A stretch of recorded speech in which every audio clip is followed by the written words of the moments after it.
ತಾಲೂಕಿನ ವಿಜಯಗಿರಿ ಹಾಡಿಯಲ್ಲಿ ಆದಿವಾಸಿ ಭೂಮಿದಾರರ ಸಭೆಯನ್ನ ಅಲ್ಲಿನ ಭೂಮಿದಾರರ ಸಮಿತಿ ಅಧ್ಯಕ್ಷ ಬಸವರಾಜ್ ಬುಡಕಟ್ಟು, ಕೃಷಿಕರ ಸಂಘದ ಅಧ್ಯಕ್ಷ ಕೊಳುವಿಗೆ ಜಯಪ್ಪ ಹಾಗೂ ಗಿರಿಜನ ಮಹಿಳಾ ಸಂಘದ ಅಧ್ಯಕ್ಷಿಣಿ ಲಕ್ಷ್ಮಿ ಮುಂದಾಳತ್ವದಲ್ಲಿ ಜೂನ್ 8ರಂದು ಏರ್ಪಡಿಸಿ ವಿಜಯಗಿರಿ ಭೂ ಸಮಸ್ಯೆಗಳಿಗೆ ಸಂಬಂಧಿಸಿದಂತೆ ತೆಗೆದುಕೊಂಡ ನಿರ್ಣಯಗಳನ್ನು ಇಂದು ಪತ್ರ ಮುಖೇನ ತಾಲೂಕಾ ತಹಶೀಲ್ದಾರ್ ಮಂಜುನಾಥ್ ರವರಿಗೆ ಸಲ್ಲಿಸಿ ಕ್ರಮ ಕೈಗೊಳ್ಳುವಂತೆ ವಿನಂತಿಸಲಾಗಿದೆ ಎಂದು ಮಾಧ್ಯಮಗಳಿಗೆ ಸಂಘದ ಅಧ್ಯಕ್ಷ ಜಯಪ್ಪ ತಿಳಿಸಿದ್ದಾರೆ. ವರದಿ ಶ್ರೀಕಾಂತ್ ಹುಣಸೂರು.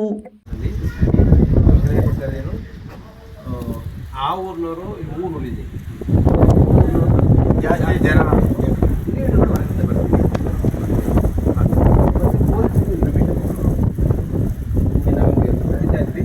ಗಲಾಟೆಗಳಾಗ್ಬೋದು. ನೀವು ಬಂದು ರಕ್ಷಣೆ ಕೊಡಬೇಕು. ಒಂದೊಬ್ಬರು ತಡೆಯೋದ್ರೆ ಆಮೇಲೆ ನಾವು ಬಂದು ಈಗ ನಾವು ತಡಿತೀವಿ. ಗಲಾಟೆ ಆಗಿದ್ರೆ ಅವ್ರನ್ನ ಅಪೀಲ್ ಮಾಡ್ತೀವಿ. ತಹಶೀಲ್ದಾರ್ ಕೊಡಬೇಕು, ಅವ್ರಿಗೆ ಕೊಡ್ಬೇಕು. ಹಾಗೇನಾಗುತ್ತೆ, ಎಚ್ಚರ ಹಂಗೂ ಮೀರ್ತಾರೆ. ಆಗ ಕಿತ್ತಕ್ಕೋ ಹಚ್ಚಿಕೋ ಅಂದ್ರೆ ಏನು? ಇವ್ರದ್ದು ಎನಿಸಿ ಇನ್ನೊಬ್ಬರು ನಮ್ಮವ್ರಿಗೆ ಕಿತ್ತಿಕ್ಕೋ ಹಚ್ಚಿಕೋ ಅಂತ ಅಂದ್ರೆ ಅವ್ರ ನೆಟ್ಟಿರೋದು ಬೆಳೆನ ಕಿತ್ತಾಕೋದು ನಮ್ಮ ಬೆಳೆ ಬರ್ತೊಂಡೇ ಮಾಡಿದ್ದಲ್ಲ.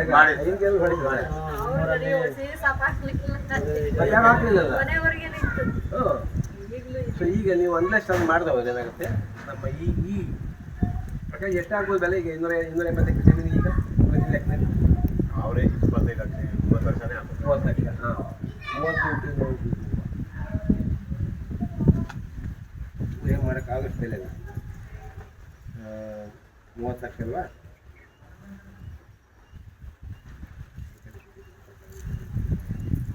ಎಂಟು 280 ಸಂಘದ ಸೇರ್ತೀವಿ.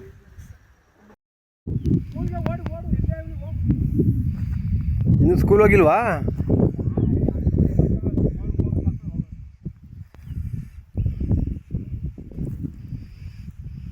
ಅವತ್ತೆಲ್ಲ ಹೋರಾಟ ಮಾಡಿರು ಅಂತ ಹೇಳಿ ನೀಲಮ್ಮ ಓಡಾಡೋರು ಪಪ್ಪ ಅಂತ